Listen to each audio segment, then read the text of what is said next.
right. Welcome, everyone. We'll wait a few moments for folks to come on in today. Thank you for joining us. All right. Okay. Well, let's go ahead and get started. I know our time is going to go by very quickly today. We want to welcome you to session 3 in our data leadership training series. Session 3 is called Using Data for Communication and Engagement. And I'm Julie Webb. I'm a program manager here at WestEd, and I'll be leading you through the first section today and introducing you to our wonderful trainers and facilitators who are going to be guiding you through our session today. Okay? We're really happy that you're here. So first, we have a little bit of housekeeping to go over with everyone. We're going to be using the chat feature of Zoom during the session today when you're prompted by the facilitators to use it. Sometimes they'll ask you to reflect or share ideas, and so we'll turn the chat on and off during those times. But we won't be using the chat feature to ask and answer or ask questions of our presenters. We actually have a different plan for that we'll show you in just a moment. But when we use the chat today, we have on the screen here, if you're able to see the icon circled at the bottom, the chat feature is at the bottom of your Zoom toolbar.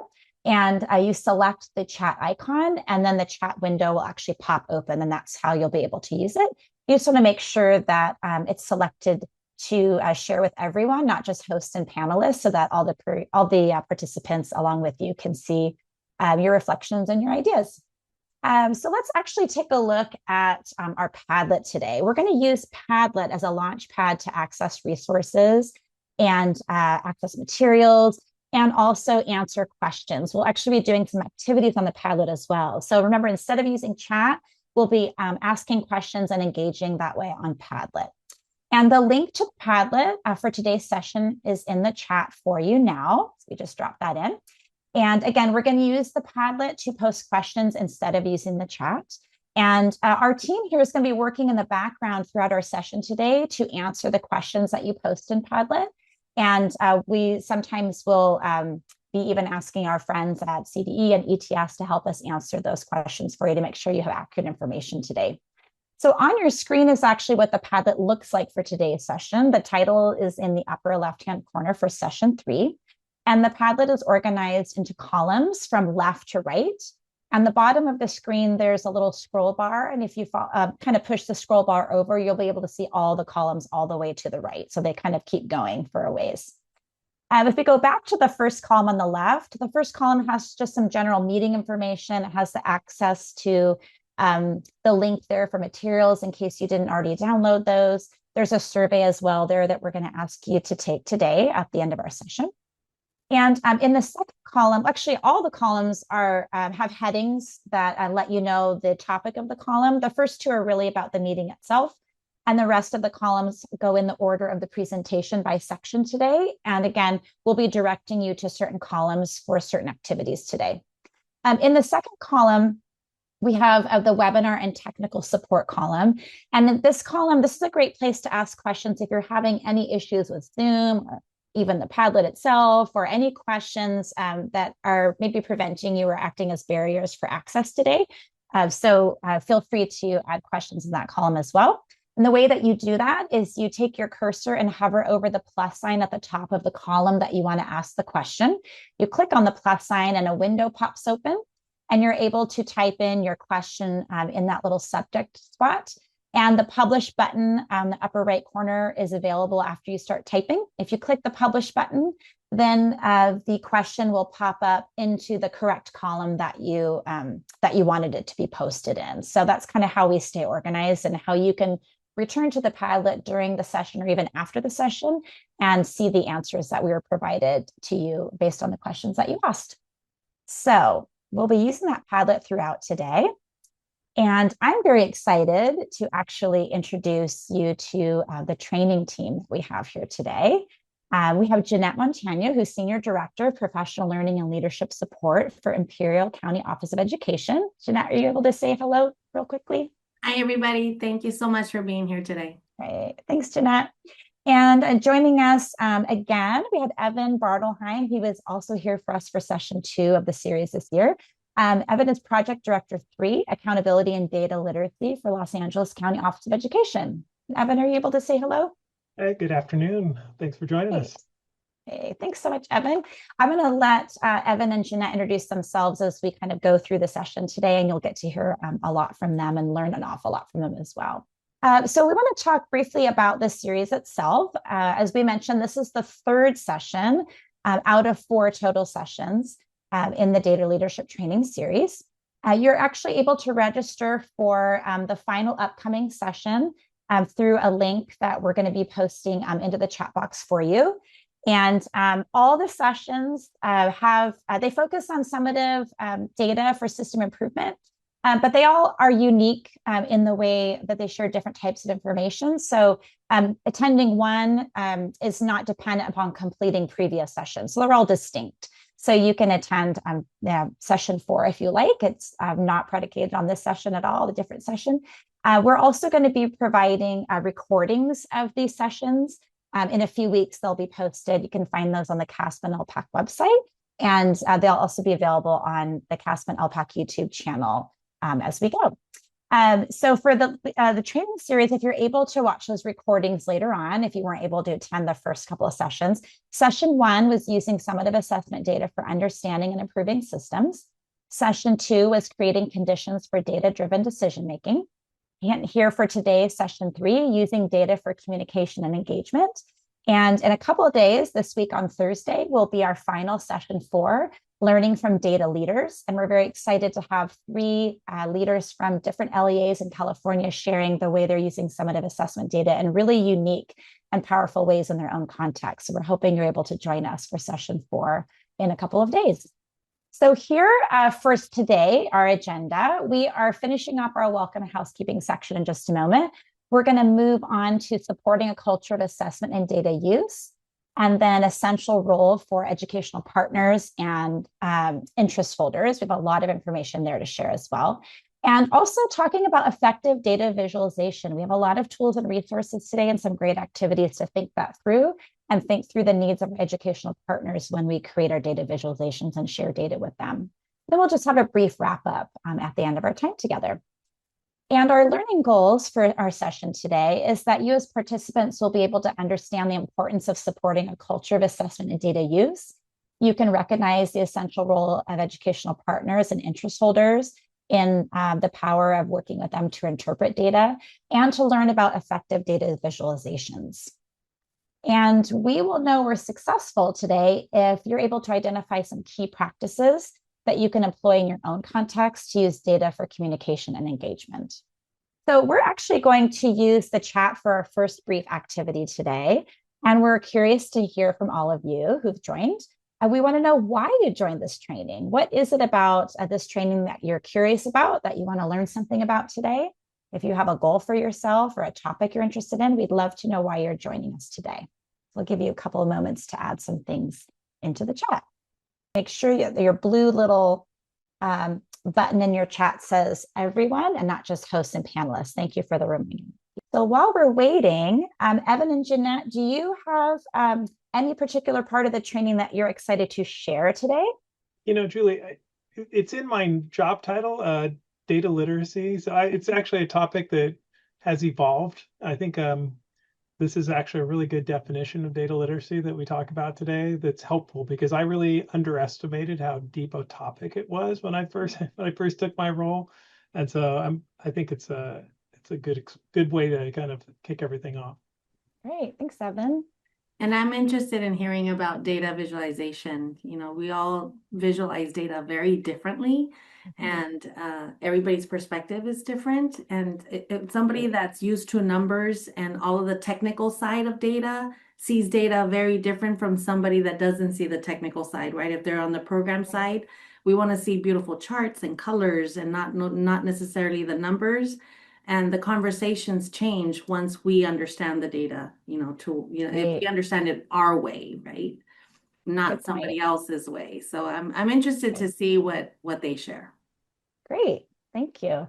And we've got some folks who shared some of the reasons they joined today. Mary let us know, she wants to know the type of data that's most important to share with our admin team. That's a great question. There's a lot of answers to that, Mary. We also heard from Catherine. and knowing as much as possible to support my school and my new role. We're really glad you're here, Catherine. A new role is a lot of new responsibilities. So you're in a good place. And we have learning about data accountability and efficiency practices from other people representing their school districts, sharing their own experiences. That's great. Yeah, learning from other people who are here. It's a great thing to do. And the Padlet's going to be also a great place for us to do that along with the chat. So thank you for pointing that out. Also staying updated on best practices associated with data, using data visualizations with different partners. That's going to be really important. Great. And seeing how data can be used to inform instruction and the direction that schools take in their LEA. Great, makes a lot of sense. Thank you. And we've had a request to share the Padlet link again, so we'll ask our team to do that while we move on to the first section here of our presentation. And I'm going to let the presenters take it away. All right, thanks, Julie. So we'll get started considering how school and district leaders can support a culture of assessment and data use, and that includes developing equity-focused mindset and taking it into their local context. So as I mentioned, data literacy, data culture is a very big part of my role. And this is the definition of a culture of data use that we'll use for today. We actually use this quote a lot because we like it so much. And I'll just read it. A strong data culture results when an organization believes in continuous improvement and regularly puts that belief into practice.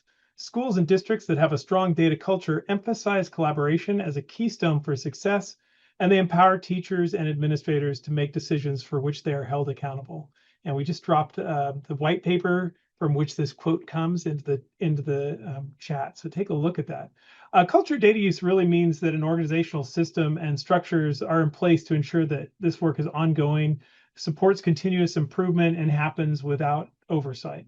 How does your vision for a culture of data use match up with the definition given here? I'm wondering if you can drop that in the chat even. So critical to creating and maintaining a culture that supports data use, we need to attend to the mindsets of the participants in the assessment system. We're going to talk about 3 mindset shifts today. First, an improvement orientation, then a focus on equity, and then a valuing educational partners and interest holders. So let's start with the mindset number 1, improvement orientation.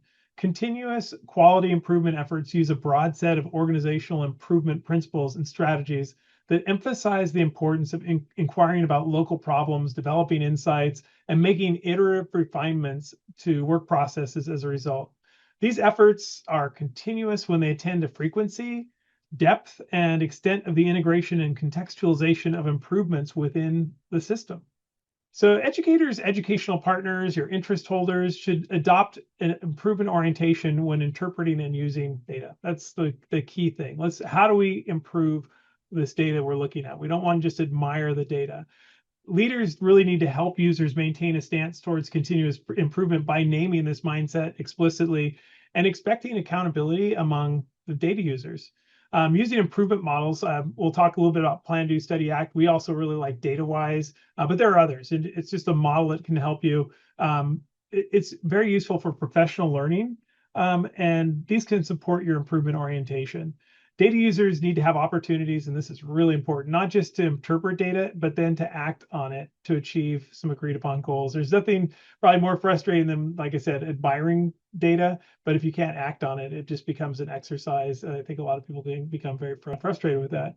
So as a school leader or district leader, your support should include helping users reflect on what the data are telling them and using that data to make decisions that influence student outcomes. And to do this effectively, developing data literacy knowledge and skills is critical. So what does data literacy and why does it matter? As I mentioned, my title is Project Director for Accountability and Data Literacy. And I got to be honest, when I took the job, I had a very narrow understanding of data literacy. I thought, oh, okay, you can identify what the numbers and the charts mean. But this is really kind of, and it evolved quickly, and I really appreciate this definition here. Data literacy for teaching is the ability to transform information into actionable instructional knowledge and practices by collecting, analyzing, and interpreting all types of data. And that includes assessment data, school climate, behavioral data, snapshot, longitudinal, moment-to-moment, to help determine instructional steps. It combines an understanding of data with standards, disciplinary knowledge and practices, curricular knowledge, pedagogical content knowledge, and an understanding of how children learn. And really, it's imperative that staff across all levels of the educational system are operating from the same definition of data literacy to increase understanding when engaging in conversations. Everybody's got to be grounded in the same definition. It's part of the leadership role, and we encourage this whenever we meet with principals or district leaders to continue offering professional development to support this learning through the continuous improvement process. The more you can embed that data literacy, the more likely it is to stick. Plus, you always have kind of a succession. People are leaving, people coming in, so you really have to make it an ongoing process. As I mentioned earlier, educators and partners can benefit from improvement models such as Plan, Do, Study, Act, you may know it as PDSA, cycles to support an improvement orientation to data use and their own growth. The PDSA cycle is an inquiry-based approach to problem solving that follows an iterative process. So first it starts with planning, then implementing specific goals, then the results are evaluated for effectiveness, right? So you get this big loop. Finally, adjustments are made based on the insights that have been gained, and the cycle repeats to continuously refine and optimize performance. And the PDSA cycle can be very quick, ideally it's quick. So you're making those rapid adjustments in your instruction. Continuous improvement is grounded in the understanding that a system's performance is a result of its design and operation.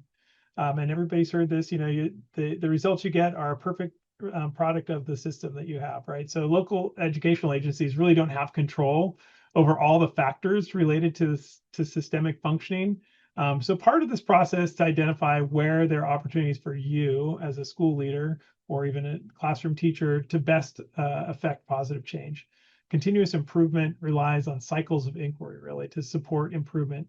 And you need to consider the outcomes that your LEA is producing. So let's dive into the second mindset here, which is a focus on equity. And let's also define this and get grounded in the definition of educational equity for our purposes today.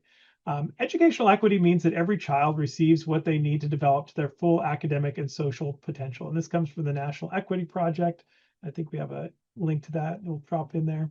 And working towards equity in schools involves several things. So you need to ensure that equally high outcomes for all participants, removing the predictability of success or failure that currently correlates with any social or cultural factor. And in my last district, we did this a lot. We did a deep dive into the inequities in our district, and it was very enlightening. But a lot of the data was driven by data. But a lot of what we thought initially was not necessarily the case once we did a critical look at the inequities we had.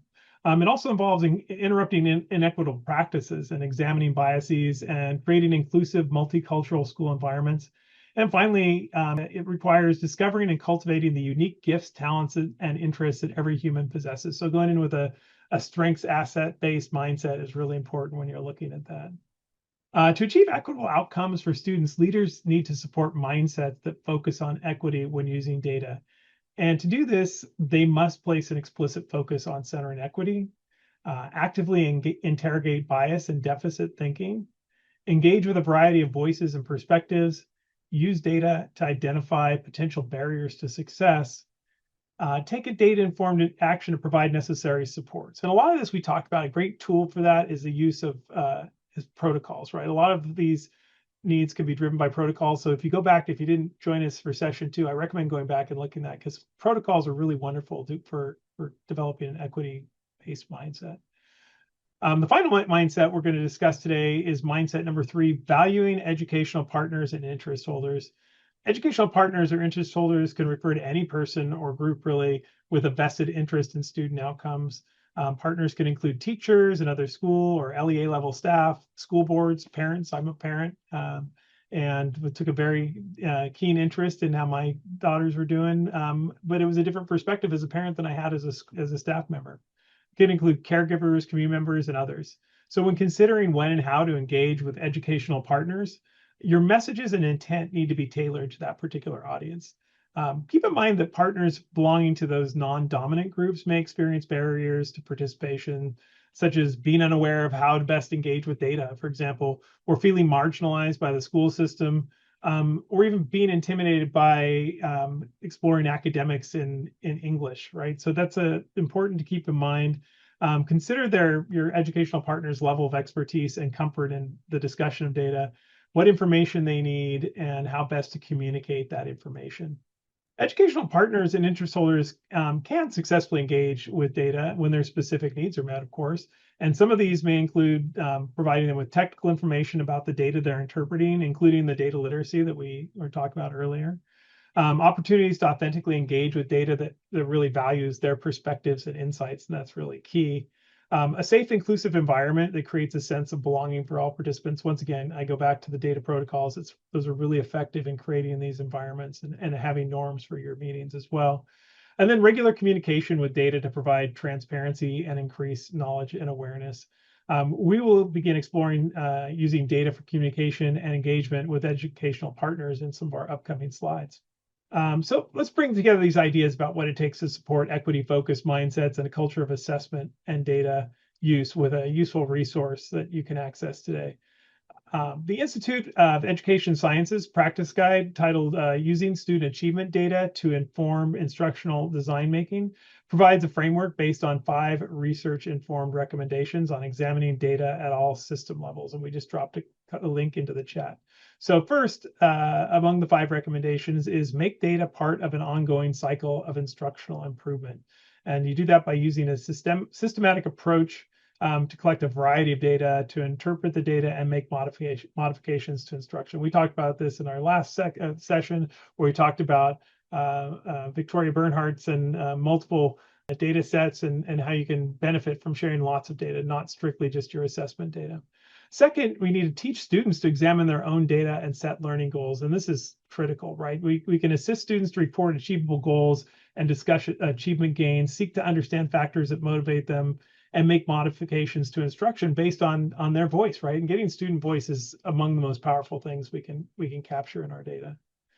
Third, we need to establish a clear vision for school-wide data use. So we need to support a data use culture, like we've been talking about, that includes a representative data team and a written data use plan. Fourth, we need to provide supports that foster a data-driven culture within the school. We need to invest in our leadership, professional learning resources, and we need to provide time, right? Structured time for collaboration is critical. And then finally, we need to develop and maintain a district-wide data system. And I think most people have some form of data system now, but having not just the data system, but having well-informed people, having resources and support for accessing that. So the practice guide that we shared elaborates on each recommendation and is linked in that resource guide. So let's take a minute now to fill out a poll. So we're going to ask you to reflect on the 5 recommendations for using data to support decision-making, and consider in your system, what do you think is an area of strength and which might need work. And we're going to drop a link to we're going to drop a poll and you may not, if you can't see this for some reason, because I know we can sometimes have different versions of Zoom, you can just drop your info in the chat, but I want you to fill these out. Do a ranked choice.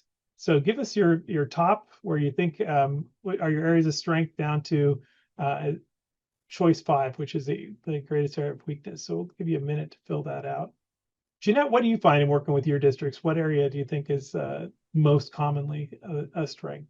That's exactly what I was looking at. I was actually taking the poll. I thought, I'm wondering, but I'm thinking that the one that stands out the most for me is make data part of the ongoing cycle. I think that's my first top one. Data is always available. Yeah. How it shows up is what the conversations that we have. Yeah. Because we were talking about this before we got started. Yeah. I mean, we see that too, but then when you dive in, it's there are nuances, right? So yeah, Daisy's asking in the chat, what are the ratings choices again? So if you can't see it, maybe we can back up a slide, just rank, put in your top priority, or what you consider a strength, is choice 1, and down to choice 5, which would be an area that needs work.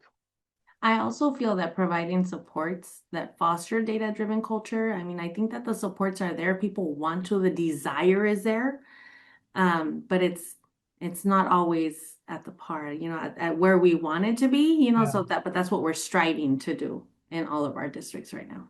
Yeah, and I think that's the case. And I think we talk about this a lot, that, especially among new administrators, where do you get the training to really look deeply at data and to understand it, you really have to, I try to encourage when I work with districts or charter schools, to think about that, like training, your upcoming new administrators and school leaders, your literacy coaches, to give them a lot of opportunities to engage with the data, to build their capacity to talk about data. So you have a bunch of little, data stewards running around doing a lot of this work for you, because there's nothing worse than being like the gatekeeper at the Yes. district office where everybody looks to you and you're like, gosh, there's just not enough time in my day to get everybody the data they need. But, if it's accessible and somebody can, help people access it and then explain it, provide the data literacy, you're going to be much more effective. And I feel it's a lot easier for larger districts. It's a lot more challenging for our smaller school districts because they're wearing multiple hats, right? And so getting away for a training is sometimes very challenging. So I don't know where we are. I can't see the results, and maybe we have results available. Oh, there we go. Okay, thank you. So it looks to some extent like as far as strength goes, developing and making data part of it looks similar to what our experience has been, Jeanette, that's maybe the area of strength is making data part of the ongoing cycle. So that's great. And I'm looking at the colors here, the blue and then the darker blue. Although developing and maintaining a district-wide data system seems to be pretty common as well. And again, having that data system, which I think a lot of LEAs have invested in, is one thing. And then being able to access and get the data you need right when you need it is another, right? And so that's, even with that system, I think it's still going to be an area of importance for most school leaders. All right, well, thank you for participating in our poll. And I'm going to hand it over to Jeanette. Thank you so much, Evan. All right, so it's my turn. We're going to discuss the essential role of educational partners and the role that they play so that, interest holders and assessments and all around our data use and how we involve them in the conversation. So as we dive into this, the role of educational partners in student learning is extremely important. And LEAs, as LEAs, we need to consider partnering with them and collecting and help having them interpret some of the data that we are sharing with them, right? These groups have valuable information to contribute, but it's not always captured anywhere else unless we have those data conversations with them. So it's important that we value and respect their contributions to understanding and making decisions about student learning and making it accessible for them, right, to them. And not making it complicated, because at times we'll have a lot of questions when the data makes sense to us, but it doesn't always make sense to them. So it's important to value and respect their contributions, and as well as communicating and engaging with educational partners. It takes a lot of effort from our side and from the team side to support them with a clear understanding of what we mean by communication and engagement. So the word engagement can mean a lot of things to a lot of different people, right? What does that mean to be engaged? So let's take a moment to define these terms for our learning today as we consider using the data for communication and engagement with students, educators, families, and community members. The following definitions are how we will ground our collective understanding today. And the first one is communication. Communication is a sharing and exchanging of information regularly between students, educators, and caregivers. This definition emphasizes the two-way communication that we're used to, right? The model between the different parties for shared purposes. But the one that I want to highlight also is the one that says engagement. Engagement is active participation and power and opportunity balance between students, educators, and caregivers. And this definition goes beyond involvement and emphasizes an equal partnership between interest holders in which needs and priorities emerge from the school community. So what does that mean? That means that they are part of the conversations of the data, right? That data conversations are not just happening in isolation, but that we are including everybody that's involved, everybody that's impacted by the data that we are discussing. As we move on, engaging educational partners is an essential practice for supporting a culture around assessment and data use, because engagement opportunities can help partners become more invested in their school success. So this is where we invite educational partners to explore perspectives, values, interests, and lived experiences We look at inviting educational partners to share what the data reveals, right? And allowing our team, all LEAs to respect all of the ideas shared by the different educational partners, and then providing support for improving data literacy. So what does that mean to them, right? What does it mean to understand the data? And engage educational partners in responding to data to improve all outcomes of our students. Leaders are responsible for supporting a culture of data, and assessment used through effective communication and engagement of educational partners. This includes establishing and maintaining policies, making sure that the practices are in place and that they're guided and directly supported by the shared vision of teaching and learning. A locally developed shared vision for teaching and learning reflects commonly held agreements about, valued learning goals, how students experience learning, and what it looks like for students to demonstrate mastery. We recently were working with a district where we were diving into this conversation, and we asked about teaching and learning and what does that mean for their district. And having the superintendent as part of the conversation was crucial. His understanding of what teaching and learning in his district was very different from what the parents were seeing, from what the students were experiencing, and from what the teachers were implementing. So the conversations were really rich and their work was dynamic. And I wish we could share, we had enough time to share that, but maybe that'll be for another time. It does serve as a touchstone for critical decisions about teaching and learning when we get everybody involved. And we have established an established shared vision with our team. So your LEA's vision for teaching and learning may exist within your LEA's mission values statement or your LCAP or it could be in your SARC as part of your SARC documents. In the following video, we're going to learn about a partnership between a school and parents that have resulted in improved communication and engagement from Rebecca Rocha, a principal of St. Helena Primary School in the St. Helena Unified School District. It's an amazing video that shows the examples of what we just covered right now. The team at St. Helena Primary School is bringing the standards and ELPAC language and content to life for students and families. My name is Rebecca Rocha. I'm the principal of St. Helena Primary School. Our school serves students in TK through grade 2. In our school and district, we place a lot of value on the relationships we have with students and their families, especially because we serve the district's youngest students. And for many families, this is the first school experience that they've had. We're always striving to improve the quality of our family engagement efforts. The parents who make up our school's English Learner Advisory Committee shared feedback with us about the importance of our families understanding the knowledge and language demands that the ELPAC assessment places on students. They actually wanted us to start showing them examples of the ELPAC when they come to the TK parent orientation, and then revisiting it every year at different ELPAC meetings. We were looking for ways to make this information easy to understand and to improve family engagement at the same time. So we partnered with our local grocery store and created an annual family scavenger hunt event. In the early evening on the date of the event, students and their families are invited to join us at the store where they receive a scavenger hunt page and clipboard that is tailored to their grade or skill level. We created the leveled scavenger hunt activities to align with the content and language demands of the ELD and mathematics standards and the ELPAC assessment. Students use their activity sheet to lead their families through the store and hunt for items such as shapes and colors, price, and foods that are grown or produced. We also have the pages translated so parents can do it in Spanish, those Spanish speakers, and English as well. Our school community has had a lot of fun at this event. Not only do families learn a lot through the experience, but they are also active and engaged in language supports for their students. And also just a way of encouraging and reminding families that so many different things can be used as an educational experience. And going to the grocery store is one, as long as parents are engaged and talking with their kids and pointing out different things for them to observe.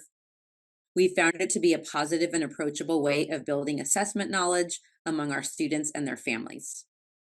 I love that video. I personally love that video because of how relevant things are done for their students. And I love also that they have the littles at their school site and that they don't have to mix them with the rest, right? But are there any thoughts regarding that video? Please feel free to put them in the chat if the chat is open. All right, so we'll move on. As we look at the SSRs or the student score reports, these are they're a resource for communicating test results for students and parents and our guardians. They are available for the Smarter Balance for English Language Arts, Literacy, or ELA and Mathematics. We also have them for the California Science Test, or CAST, the California Alternate Assessment, or the CAAs, or for ELA, Mathematics, and Science. We also have them for California Spanish Assessment, or the CSA, the Summative English Language Proficiency Assessment for California, or ELPAC, and Summative Alternate ELPAC. There are 3 resources that can help for your communication with your parents and all of your stakeholders, all of your educational partners for students' results. And the first one is the California Department of Education has created a parent guide for understanding flyers. They're available in multiple languages. The test results for California's assessment, or TRCA, the website provides aggregate data for schools, districts, and state results. And we also have the Starting Smarter is a website that provides resources that helps parents and guardians understand their child's SSRs. Links to all 3 of these resources are included in the resource guide that was provided for you. There are multiple options for accessing and providing the SSRs to parents and guardians. The first one is access electronic SSRs using a locally provided parent or student portal. We can download the SSRs from the Test Operation Management System, or TOMS, and make available electronically via a secure local method. We can download the SSRs from TOMS, print, and make available locally. Or consider the SSR videos shared electronically via a resource method. These resources are available for LEAs to purchase and distribute locally. SSR cover letters templates are also available for LEA staff to customize and send to parents and guardians along with all child's SSR. And then we also have the optional SSR cover letter templates that are available in multiple languages for the California Assessment of Student Performance and Progress, or CAASPP, the ELA, Mathematics and Science, and the CAAs and the CSA. A link to the cover letter templates webpage has been placed in your resource guide also. And then we know the big news this year, right? We had a lot of conversations regarding the new achievement level descriptors. The Smarter Balance ELA and Mathematics and CAS Reporting Achievement Level Descriptors, or ALDs, and labels used in the student score reports, or SSRs, were revised this past year in 2025.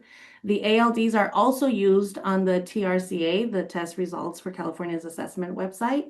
So if you look at level 4, it was previously reported as a standard exceeded. It's now reported as advanced. If you look at level 3, previously reported labels were standard met, and the new reporting labels are proficient. The level 2, previously reporting labels were standard nearly met, and now reporting labels say developing. In level 1, the previously reported label was standard not met, and that was changed to the new reporting label is minimal. The 3 ALDs for the California Spanish Assessment are high degree, moderate degree, and limited degree. These changes were made in an effort to improve the clarity, accuracy, and actionability to test result reports for families, educators, and the public. So the new and updated materials will be available to help communicate the revised ALDs to different audiences. What do the scores mean document is there. The next steps document is also there. Sample items and student work at various levels of proficiency. Presentation slides are included, flyers, the dialogue guidance resources, and the public service announcements video is there. These resources will be available on the Starting Smarter website and the CAASPP and ELPAC website. A link is provided in your resource guide. In the chat, tell us how educational partners helped you while engaging in data discussions. Jeanette, did you ever facilitate like the LCAP committees, or what have what's been your experience in? Well, with LCAP, I actually got to test students with ELPAC, and I had when I was at the beginning part of my principal stage, I had the opportunity to test students so that I could get a feel for what it was, and then had an opportunity to talk to teachers about the actual assessment. And it was shocking to me to see how many teachers had never seen samples of the actual test and how students were assessed at the beginning. It was right at the transition when we had the previous one. What was it called? It was in Oh. the CELT. Yes, it was. We were in the middle of transitioning from CELT to ELPAC, and getting teachers to familiarize themselves with the assessment and talking to parents about how students needed to practice their language. That was a hard transition for us. So then you probably had the experience, as Raul points out here in the chat, with identifying areas of needs, growth, and success with ELA Math and LPAC assessment results. So when you're sharing those with parents and getting their feedback, getting some insights from them as to what, or even from your teachers, as to what the LPAC results might have meant. And we're seeing on here, working along with reading specialists and math teachers, we were able to see patterns when comparing data. Nice. Identifying areas of needs, growth, and successes with ELA, math, LPAC, and assessment results. Sharing of ideas and resources to support students seeing what their strengths are and making a plan for improving. Those conversations with students are powerful. They sure are. I cannot emphasize that enough. When students track their own learning and they know when they don't understand and they know when they do, it's a game changer. Yeah, student voice is so critical. It's hard. It's not always easy to get it and and aggregate it because we're always concerned like efficiency. But I think it's a real game changer when you can share student voice. We also have sharing data allows our parents and students to have different perspectives about the assessments. Mastery is liberation. Oh, I love that. Yeah. I love that too. Yeah, I feel like that's, a big part of our jobs is always just trying to sell people on why those assessment, why they're valuable, right? Because you get a lot of negative feedback sometimes like, no, these are really critical. And I think teachers, have started to really value the results too, because the level of detail that we can get out of them. And changing the mindset, right? It's a checkpoint. It's a temperature take. How are we doing right now with our learning, and what else do we need to do so that we can get better? Yeah. Thank you all so much for engaging in the chat. So in this final section, we're going to discuss considerations for preparing data for effective engagement. And yeah, data visualizations can be constructed to visually represent portions of the data to be analyzed. We like to call them data viz, right? We have and Jeanette and I have talked about our county office has different data visualization platforms we like to look at. They really provide an effective way to communicate data to audiences in a graphical way. And it's important to remember that displaying data is really not the end point. Sometimes you get so hung up on like, oh, how beautiful it looks. And that's really just it's the beginning point, because really it comes down to having a discussion around the data, right? So your data visualization, keep in mind that it should address a particular audience, and it really should be designed for a specific purpose, right? You got to keep your audience in mind. A good data viz really is key way to communicate important data to your educational partners. And you really need to maintain some space for additional information and context, right, that your audience can contribute. As Jeanette just talked about, participants really should be asked to consider what could be the next actionable steps based on the data they're seeing to engage, to get their voice and their perspective. So when you're sharing assessment data with educational partners, make sure the data can be interpreted easily to foster an engaging conversation.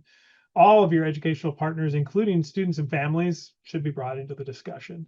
And this may require additional steps to check for things like accessibility, such as providing alternative or alt text for screen reader technologies and text labels offered in multiple languages. And make sure to ask educational partners for their interpretation of the data rather than just telling them what the data shows.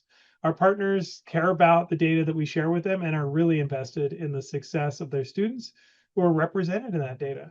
Their valuable insights and perspectives ultimately inform our assessment systems, right? So Smarter Balance has actually created interpretation guides for ELA math that can be used to help you interpret and communicate results to your educational partners. Are really exceptional. Additionally, SIRS has an interpretive guide. It's available online, and it will include updates to all California summative assessments. And these guides have been linked in your resource guide. They're also on the Padlet.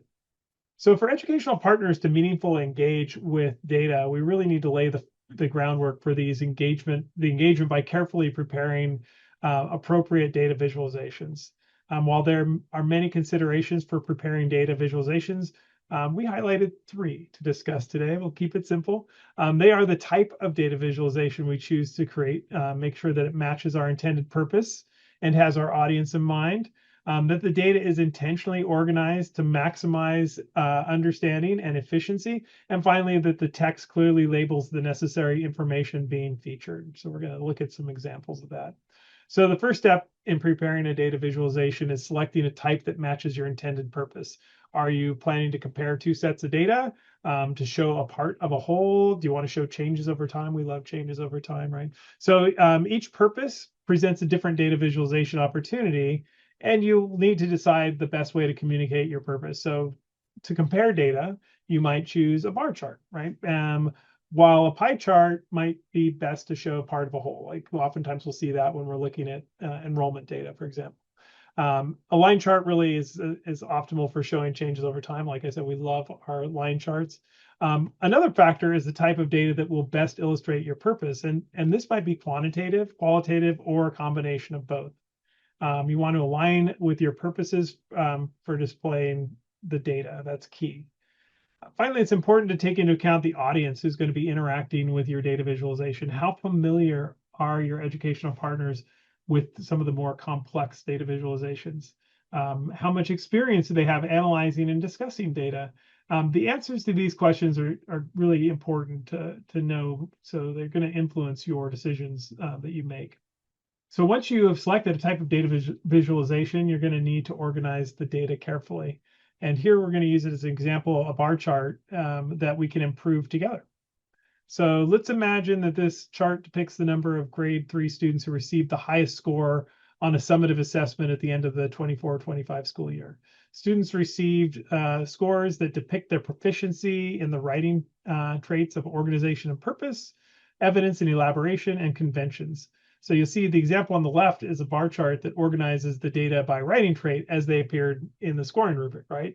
And the bars represent then the scores for each trait. Looking closely, we can determine that among the students who achieved high scores in writing, the largest number excelled in the trait of evidence elaboration, right? So while the smallest number excelled in organization and purposes. Now, if we plan to use this data visualization with a group of parents or guardians at a school site council meeting, for example, we should consider if the data organization is optimal. It's probably not very important for the parents and guardians to focus on the order of the writing traits as much as we want to, right? It may not be that relevant to them, but instead they should really focus the attention on how the students scored and how they performed. The example bar chart on the right then shows how we have reorganized the data to focus on the parents, guardians' attention on just the student performance. It's now a lot easier, as you can see, to quickly scan and recognize the writing trait in which the most students received high score. So it's a good example of how being intentional with how we organize the data makes it easier for educational partners to interact with and draw conclusions from the data. So color can also be used strategically to help educational partners make meaning from the data. And here we will use a stacked bar chart as an example. Rather than asking educational partners to compare 2 different bar charts from 2 different school years, a stacked bar chart really can allow us to combine data from different years into one chart so they can be more easily compared. So now this chart still depicts the number of grade 3 students who received high scores on a summative assessment at the end of the school year, but now it includes scores from 2023-24 and 24-25. So now we can more easily determine how many students received the highest scores from year to year. And although both stacked bar charts examples use 2 colors to highlight differences in the data, the example on the left uses navy and purple. Not optimal, right? These 2 colors have visual similarity, kind of similar to the poll I think we use, the two side by side. They can be really hard to distinguish from one another, right? So that's something we need to be aware of. The contrast between the 2 colors is very low. However, the example on the right uses two colors that are much easier to distinguish from one another because the color contrast is high. So high color contrast helps all interest holders compare the data more quickly and easily. And this is particularly important for those with color vision impairment. There are, fortunately, many free contrast checker websites online that can help you choose high contrast colors for your data visualizations. And on the next slide, we're going to discuss text and labeling, which haven't been adequately addressed here. Text and labels need to accompany the use of color in our data visualizations, of course, so that our audience doesn't need to rely on color alone to make meaning, to make the data more accessible. So let's discuss our final preparation considering using text to clearly label necessary information in our data visualization. So here, the stacked bar chart example on the left does not have adequate labeling to support making meaning from it. The only information available right now are the writing traits that were included in the summative assessment, right? So the three writing traits. The example on the right, however, has been updated to include all of the necessary information and data that educational partners are going to need to make meaning of this data. So we added the title, Grade 3 Writing Trait Scores, to clarify the topic, and we included a legend that assigns each color to the appropriate school year in which the assessment was administered. And then you can see the x-axis at the bottom of the chart now includes a measurement scale for the number of students from 0 to 20. We also included the precise number of students who received high scores for each writing trait during the 2023-24 and 24-25 school years. And then you'll notice that this data is directly labeled on each corresponding bar and color.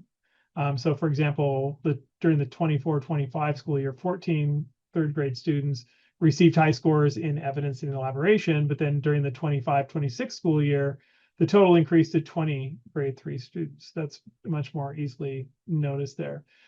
You'll find that I think both the labels and the colors help educational partners understand that more students received high scores in evidence elaboration in the second school year. In addition to the labels, this data visualization was improved by the use of a bold sans serif font, which is really much more readable. No Times New Roman here. You'll notice that the fonts in the stack bars are also high contrast colors. And now we're going to play a little bit more. Jeanette is going to share an excellent tool to help you as you build your own data visualizations. Yes, thank you so much, Evan. So we're going to ask the data visualization checklist, which is handout 3.1. It can be used to ensure that your data visualizations are easy to scan, understand, and access for various interest holders. It's available as a resource where considering how to create a data visualization and tailor it to a specific audience for a particular purpose. So depending on who you have in front of you, right? And take a moment and review the checklist. We do have it in the Padlet, so if you could go ahead and find handout 3.1 and review it. We're going to give you a few minutes to engage with that activity on the Padlet to apply some ideas. There you go. Thank you, Marky. Thank you so much for dropping the Padlet. So if you go to the Padlet, section 3, effective data visualization, you'll find the document there. And we're looking at handout 3.1. And we'll give you some time to respond. So as you locate the data visualization activity handout 3.2, we want you to take a few moments to analyze the 3 data visualization examples that are in that handout.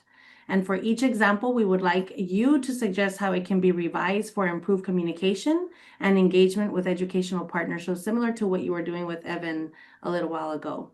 It can be helpful to have a particular educational partner in mind, such as teachers, parents, and guardians, and or school board members as you consider the improvements to be made. Some of you even mentioned in the chat, how do we share this data with our administrators? So what type of enhancements can you make to those examples that you have there to make it come to life for them? Refer to the data visualization checklist 3.1 to help you. So if you can navigate to the Padlet and share your ideas for each data visualization, we would really appreciate that. We're going to give you a couple of minutes. Did you have a chance to see it, Evan?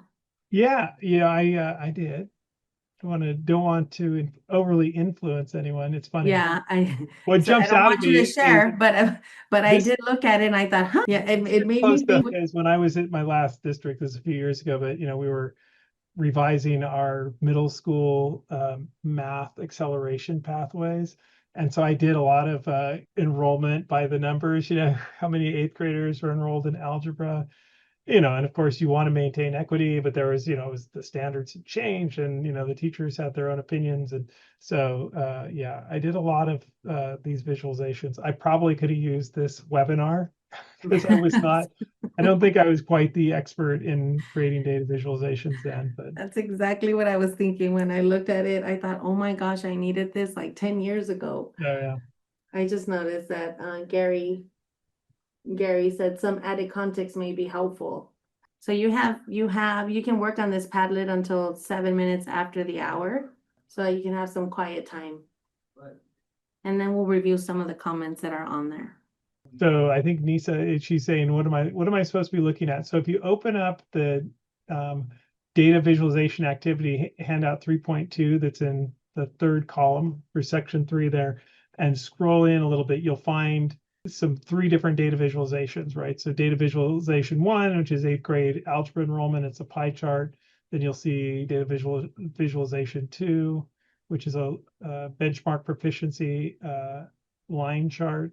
And then data visualization 3, which is a bubble chart, and it's making me hungry. So engage with those. You have like 8 minutes left, and take a look at each one, and then add your comments in the Padlet as to what you think could be used to improve those.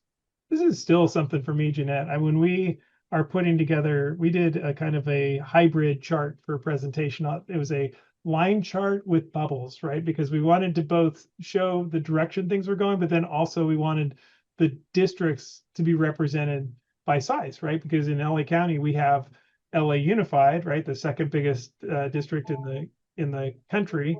And then we have little tiny, we have a district with, 115 students. So we have the extremes, and you want, when you're demonstrating, like, not just to show like everybody's equal, but you want to have some kind of, it was really hard to do.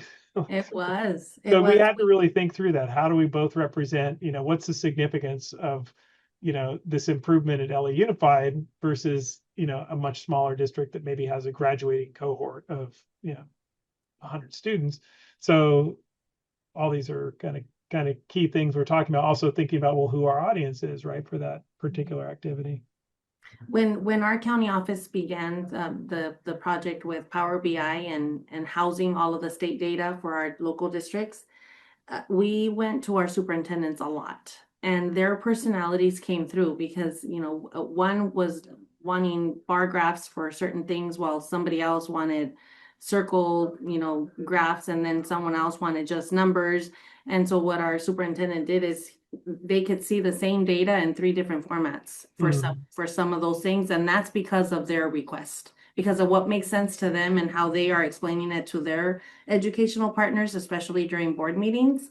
That came through during their superintendent meetings. That was very interesting to get their input like that, because part of their teams, or their cabinet level members who are very involved in the curriculum side, their input was drastically different from their superintendent. Oh, yeah. So I see we have quite a few comments on item 1. Let's, if you haven't already, take a look at the data viz number 2.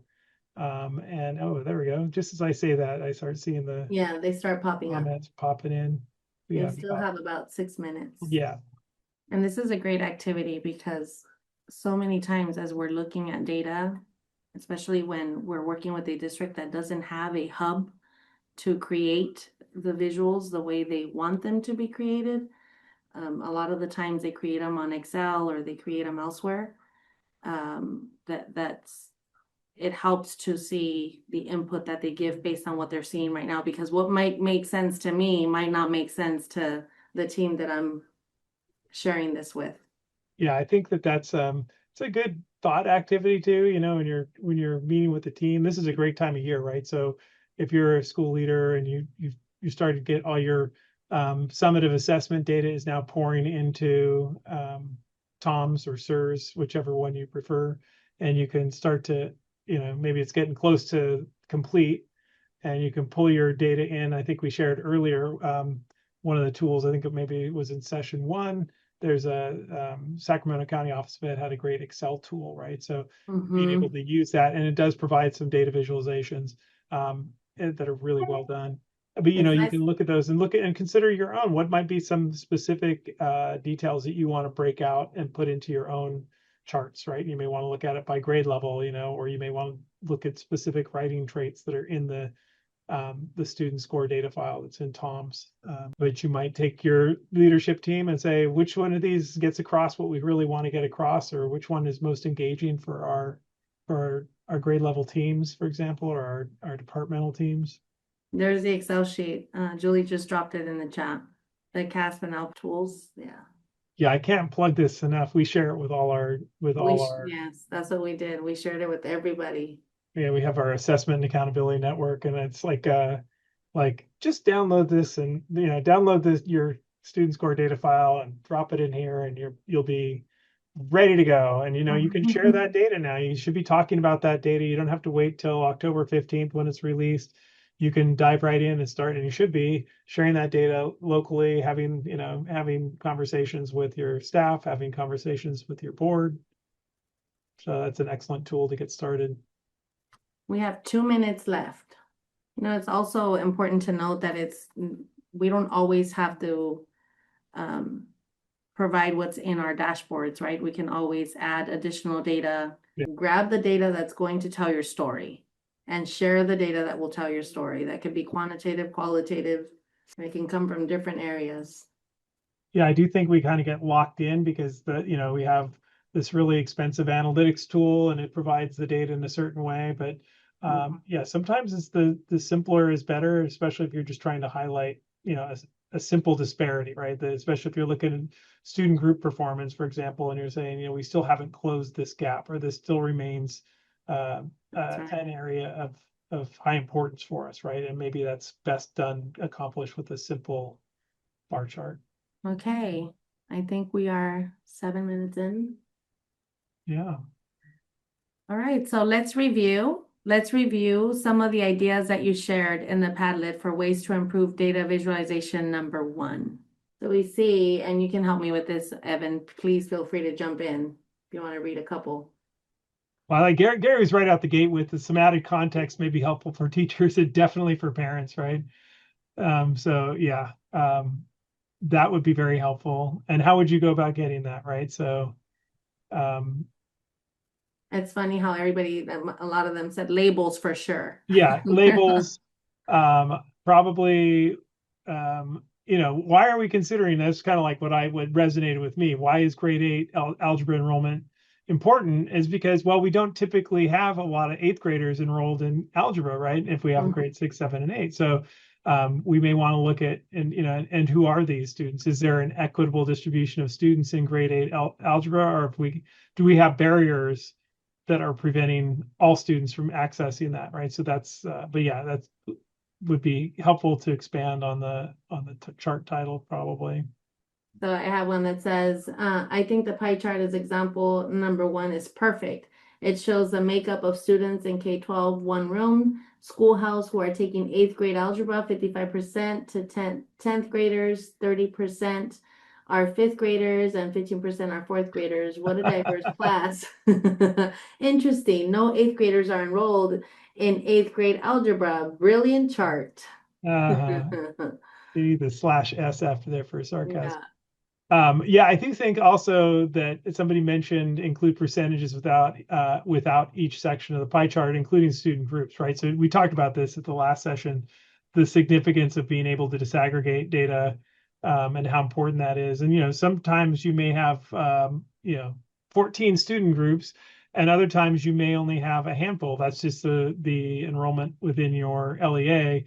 And that might be, something that precedes it, but yeah, having the disaggregation clearly marked as to who those students are is important. Several of them also mentioned the gray. Don't use the gray. Yeah. So when looking at data visualization number 1, we know that a title and labels would provide better clarity, larger font size and bolder text for sure, greater the color contrast, which was shared there, and then possibly a different type of chart, depending on the audience and the purpose of this information. So let's look at number 2. It was also shared in the Padlet, and we have a lot of responses there. So this was the HFW benchmark proficiency, and it was a line chart that covered those first trimester through third trimester, and the number, I got expanded here a little bit. So I see that change the colors because they're all blue. So having different colors, change the line colors to similar, or add numbers and percentages. The language usage, what does HFW mean to them? True. Yeah. Would all educational partners know the what HFW means? So it's the colors and the acronym and perhaps a different graph.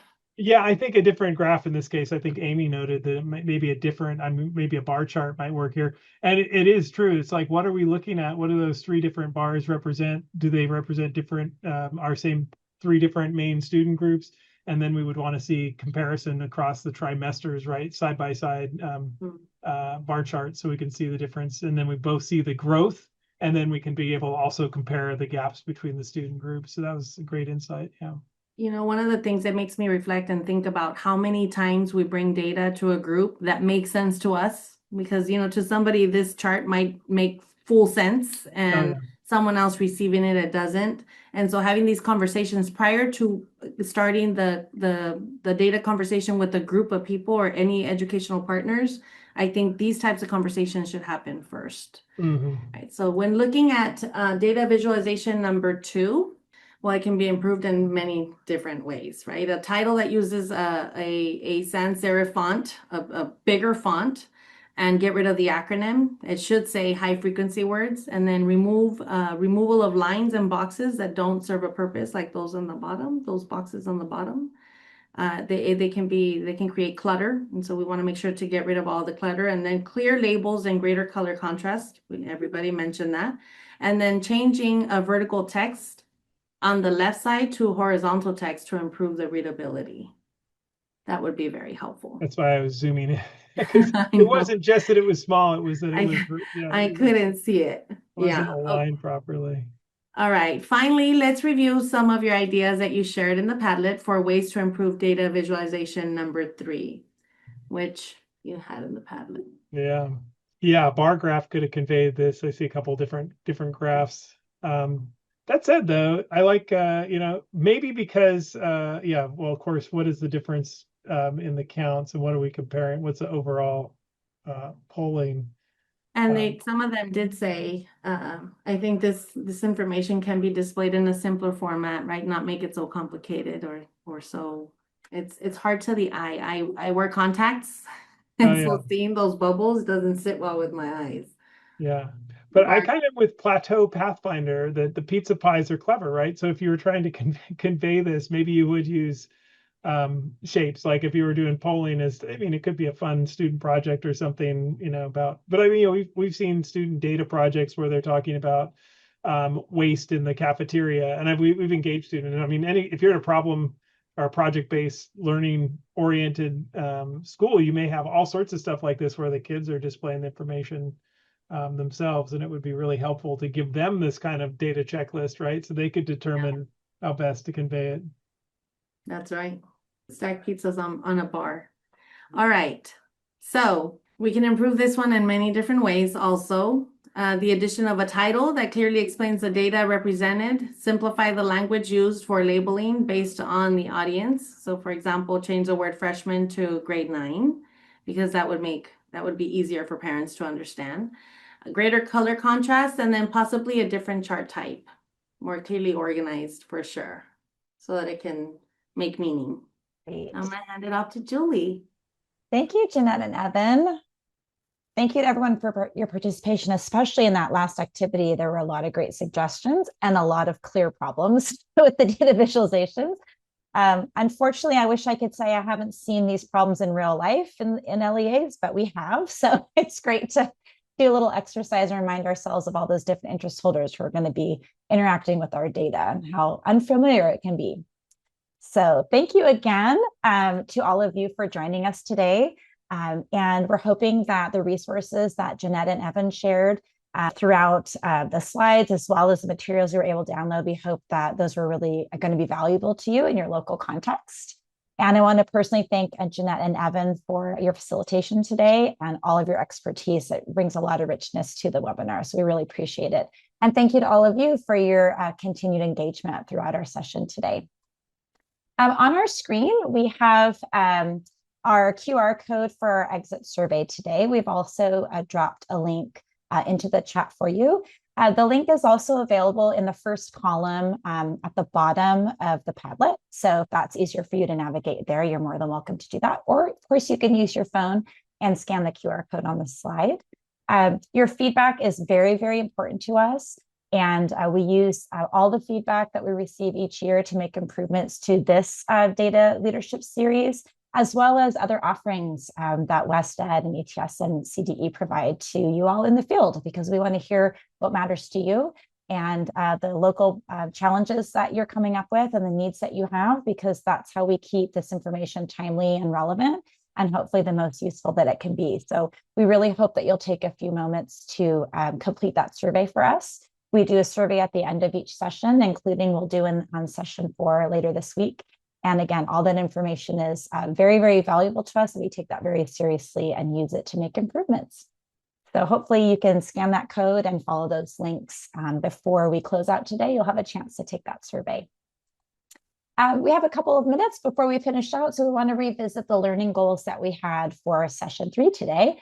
We were hoping to be focused on all of us understanding the importance of supporting a culture of assessment and data use, and recognizing the essential role of educational partners and interest holders.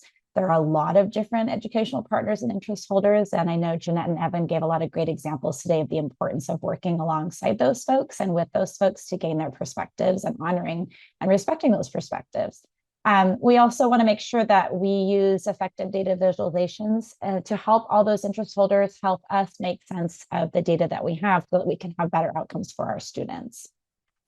And we're hoping that we were successful with you all today so that you can actually identify key practices of your own that you can employ in your contexts in your local schools and districts. And so you can improve the data communication and engagement strategies that you use and hopefully have better outcomes again with your educational partners and with your students. So again, thank you so much for joining us for session 3.